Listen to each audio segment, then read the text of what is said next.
পঞ্চগড়ে আন্তর্জাতিক নারী দিবসের কর্মসূচিতে অংশ নিতে গিয়ে মহিলা বিষয়ক অধিদপ্তরের এক নারী প্রশিক্ষক লাঞ্ছিত হওয়ার অভিযোগ উঠেছে একই দপ্তরের উপপরিচালকের বিরুদ্ধে। রোববার ৮ মার্চ আন্তর্জাতিক নারী দিবস উপলক্ষে পঞ্চগড় জেলা প্রশাসকের সম্মেলন কক্ষে আয়োজন করা হয় আলোচনা সভা। এতে অংশ নেন মহিলা বিষয়ক অধিদপ্তরের নারী প্রশিক্ষক লুনা বেগম সহ বিভিন্ন নারী।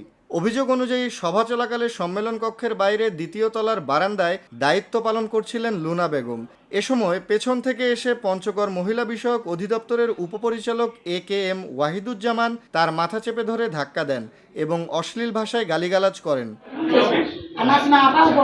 লুনা বেগম বলেন, প্রতিনিয়ত আমাদের উপপরিচালক স্যার আমাদের সঙ্গে অশালীন আচরণ করেন। আমরা এই স্যারের কাছ থেকে মুক্তি চাই। ঘটনার পর লুনা বেগম সহ কয়েকজন নারী কর্মচারী জেলা প্রশাসকের দায়িত্বে থাকা অতিরিক্ত জেলা প্রশাসক সুমন চন্দ্র দাসের কক্ষে গিয়ে মৌখিক অভিযোগ করেন। পরে দুপুরে পঞ্চগড় মহিলা বিষয়ক অধিদপ্তরের লিচুতলা ইসলামবাগ কার্যালয়ে এসে সাংবাদিকদের সামনে ঘটনাটি তুলে ধরেন তিনি।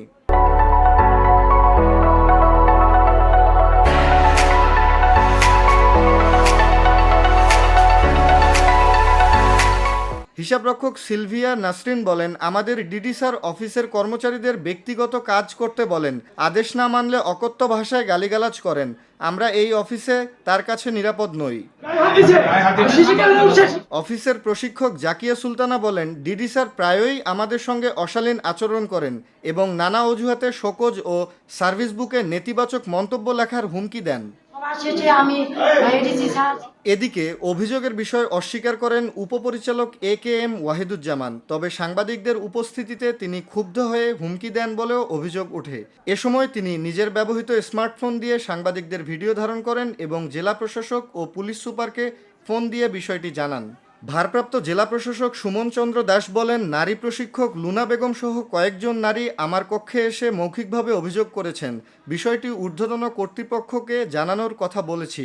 নারী দিবসের মতো গুরুত্বপূর্ণ দিনে নারী কর্মকর্তার সঙ্গে এমন আচরণের অভিযোগ ওঠায় বিষয়টি নিয়ে জেলার বিভিন্ন মহলে আলোচনা তৈরি হয়েছে। ভুক্তভোগীরা দ্রুত তদন্ত করে অভিযুক্ত কর্মকর্তার বিরুদ্ধে আইনগত ব্যবস্থা নেওয়ার দাবি জানিয়েছেন। VOD Bangla news desk.